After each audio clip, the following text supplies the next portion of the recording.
one of the things that honestly I didn't think about when I first got into music and production and things like that was the historical aspect of why music sounds the way it does now. I mean, in reality, we're still using technologies or imitating with plugins the sound of technologies that were invented like 50 years ago. But 50 years ago, the guys like RCA and Leo Fender and people like that that invented these either tube amp outboard pre's or these mixing consoles or these guitar amps or these bass amps, they actually knew that their products, they only had 3 or 4 knobs back then. It's not like now when we have parametric EQs and things like that.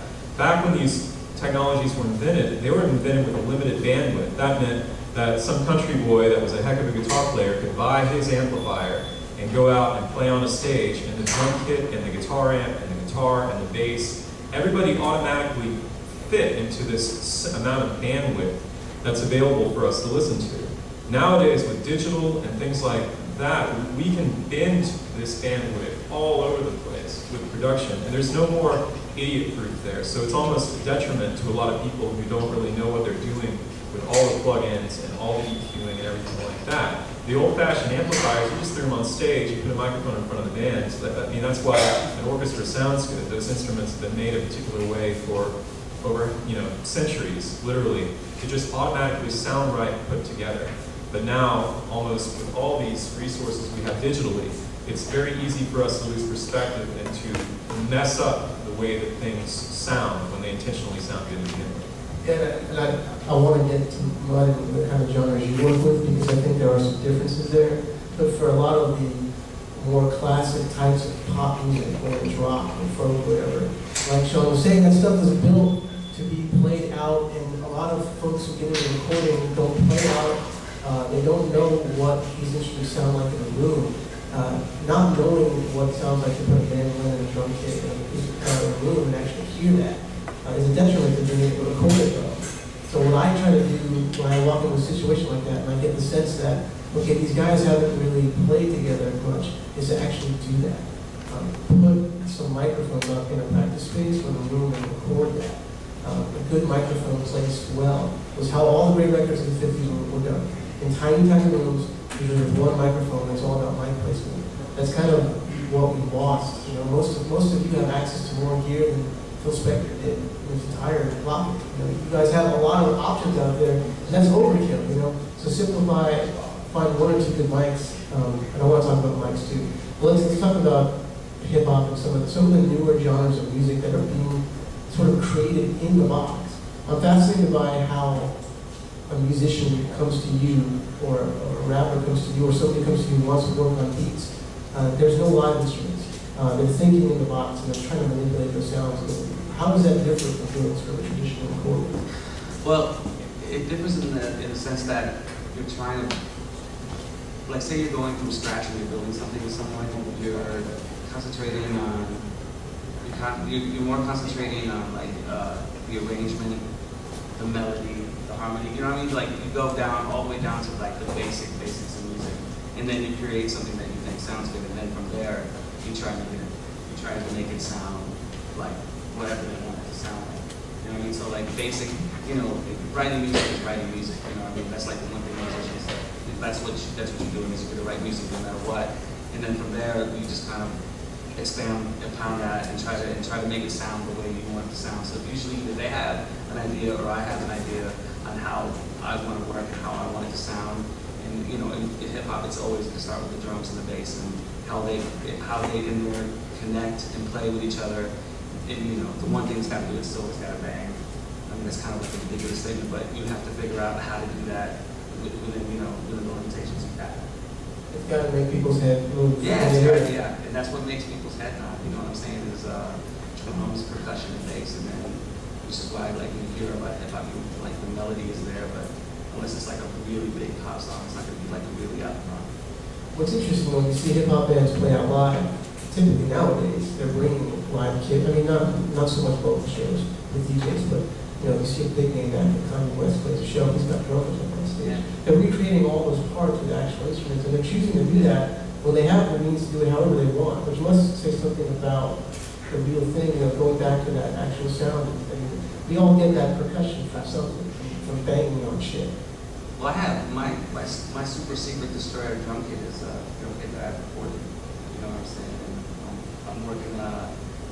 A friend of mine's gonna bring his kit to the workshop, and we're gonna have a whole new sample set off of that. And I mean, that's or you know, just a lot of times you're better off. I feel sometimes like if I want a guitar part and like I'm kind of messing around with the keyboard and it kind of sounds halfway cool, that'll be good for that. But then later on, I'll either ask a friend to come in or I'll record the guitar part, just even through like a crappy amp and a DI, so that I can like then later on merge. Because I really don't feel like, I never ever feel like guitar rig or any of that stuff, as good as it is, it never gets like that, like real raunchy or saggy kind of like, there's kind of like this grit that like any kind of like old fit of gloves or anything like that, when you like, you know, when you put the sound soak on it and you crank it all the way up, there's a kind of tube sag to that I never hear in those plugins. You know what I mean? So I feel like it's always like a good idea to just get you like, you know, I don't know, like one of those little box Pathfinders or something small like that you can really crank up, and then just use a DI, and that way you can use both. You can use the technology that kind of has the kind of very lush sound, but not necessarily a very deep or raunchy sound, and then, you know, just stick that 57 in front of that Pathfinder. Now the challenge for folks here is, I live in a place where I can't make a lot of noise, but one of the nice little secrets of recording a rock guitar is, and Sean, I think you probably speak to this, is you get some really big sounds with some very small amps, low power amps. All the big, great recording studios historically, all these like Layla, the Clapton records, those guys were using tiny little 40s, 50s, 60s amps, and they were just turning them all the way up. Now recorded, they sound like Marshall stacks, but in the recording studio, they were not using Marshall stacks. A lot of these records, that's just not the way that they were done. They were like lower powered amps, turned all the way up, and you don't. They make some great amps right now that are really, really cheap. I've known some people that have gone, you know, bought maybe $30 in plywood from Home Depot, made a box, put in some soundproofing, made a little speaker cabin there, and then just put a head on there and turn it all the way up, put a cheap microphone in front of it, and got great guitar sounds. And they can do that in their apartment. I've done so many sessions where the main guitar player comes into a recording situation with a big ass amplifier that he plays on stage. And he loves the way it sounds, but the challenge of getting that 100 or 75 watt amp to be mic'd well and sound good is just, it's really tough. I'll take his cable and I'll plug it into a 40 watt amp that I have, and then he'll hear it through the system and it sounds a lot bigger. So that's just a little trick. If you record it, if you've got a big Marshall stack that you play around with, you know, you use it for stage use, try something smaller and keep it simple. I want to talk about like mics and gear and budgets, because I think anybody that does DIY recording falls in the same trap of gear porn, where you're constantly looking for that next piece of gear or next piece of software. And I just do it all the time. And I tell myself, this is the last piece of gear I'll need for 5 years. And it never ends up being that way. For people on a budget who are trying to figure out, what do I need? Like, what are the things I've got to have? Tell me, like, what are the keys to, you know, the small things? Whether it's microphone, whether it's out one piece of gear, compressors, or whatever. Get yourself a halfway decent. If you're gonna try to treat your room, because I always feel like everybody's like, oh, you can use an SF57 or blah blah blah. I like the way LP67. Large diaphragm. Large diaphragm. That's like it's automatically gonna sound better. The only thing you have to do is you have to battle whatever the sonic qualities of your room are against it. You know, so. That's where the moving blankets and stuff like that I use helps me, but it picks up a lot more of the voice. So any, you know, it's probably gonna cost you about, you know, for a decent one, a couple to a few $100, but it's worth it. You know what I mean? Like the outcome of it is gonna be worth it. A good regular mic, good dynamic mic, a 57 or robotics is great also to have just for all around stuff. You know, you can do like, you have a good LDC and you have a good dynamic, you can get away with a lot of that stuff, you know what I'm saying? And then, you know, nowadays you can probably spend like $200 to get a good enough interface. I mean, depending on like, I don't know if you can try to record your whole band, maybe not, but you know, you can get a 2-in or 4-in, 4-out for about $200 nowadays. That'll connect to your laptop. And they sell one mics that you can plug in your computer. I can't speak for these guys, but I waited a few years before If you're gonna buy a USB mic, make sure that all you can do on it is podcasting. Yeah, Because that's what don't record your music on mic shit on your computers, because we're probably a long way away from that quality. Go ahead, John. I think before you get into gear, you need to be realistic about what you want to do with your music or somebody else's music.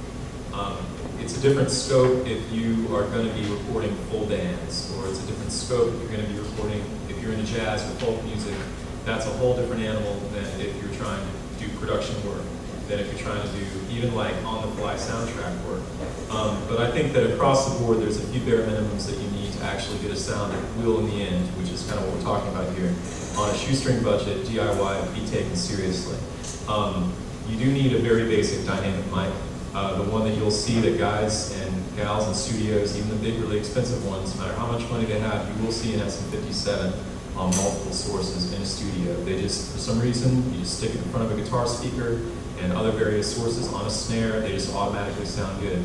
There's more stuff, for, better things for the money in theory, but for some reason it just sits in a mix, and you will see them in no matter what studio you go to. You also do need a large diaphragm condenser mic. And it doesn't really matter the level of recording you're doing, but having just those two things alone will make you have such a versatile sound. I mean, I did a session once where we were recording one drum at a time, like Blondie and things like that did in the 80s. And you can do that and get an amazing sound, full kit sound. One of the great tricks is that for a live drum sound, you can put an SM57 on a snare and put a large diaphragm condenser mic about 5 feet away at a 45-degree angle down straight to the front of the kit. If the drum kit's tuned right and the drummer knows how to play drums for recording, it'll actually sound great. But as far as gear goes, if I had a couple $1,000s to spend, for example, which for some people may not be realistic, but and I already had my computer, and I already had a decent interface in mind, and maybe not go with the $200 one, maybe go with the $500 one. What do I spend the rest of my money on? I make sure I have a good dynamic mic, make sure I have a good large diaphragm condenser mic, and then I'd probably spend the rest of the money buying a quality 2-channel mic preamp. Yeah, preamps are a big part of it, I think. I've always heard the adage of, you should match in quality and price your mic pre to your microphone. So if you got like a $500 budget for your mic, maybe thinking about spending like $200 or $300 on the mic and the rest on your preamp. Because if the preamp sucks, if your interface is not very good, then you're kind of wasting some of the quality. It's kind of like that guitar amp formula. Like if you got money to buy a guitar but don't have an amp, you don't want to spend all your money on your guitar and not have anything left over. They're kind of paired together. There are a lot of interfaces that you guys might be using for your computers that have the preamps.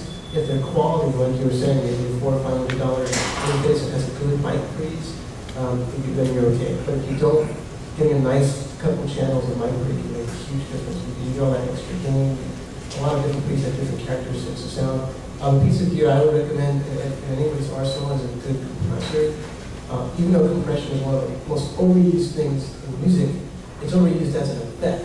So every one of you who has plugins, you'll see your compressor plugins, you can throw them on a track. Before you should ever do that, you should be thinking about what needs to be compressed before you record it. Because all compression does is it lowers cuts the peaks, the dynamic range of the sound. Compressing after you record doesn't affect the compression that you initially, the dynamic range initially recorded with. So having a good compressor on at least vocals, I find is very important. It's really hard to record a good vocal session. Vocals and bass. And bass. I always throw a compression on a bass track when I record vocals, and sometimes on a kick drum, because that vocal range the voice is the highest dynamic range of most instruments you're going to be recording in most situations. It can just go in terms of just volume. So you really need to keep something and just keep it from going overboard. So I would throw that in the mix. But good mics, going back to what you guys said, I agree. I also think large diaphragm dynamics are great too. They're kind of out of style. They have been for about 10, 20 years, but I think they're coming back. When I'm talking about those, I'm talking about things like the SM7, not to be confused with the 57.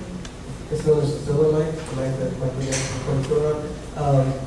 Or the RE200, which is a mic that I use and I love. These are more expensive, they're about $300 to $400. But man, you can do anything with a great large diaphragm dynamic. And the nice thing about them is you don't pick up the entire room.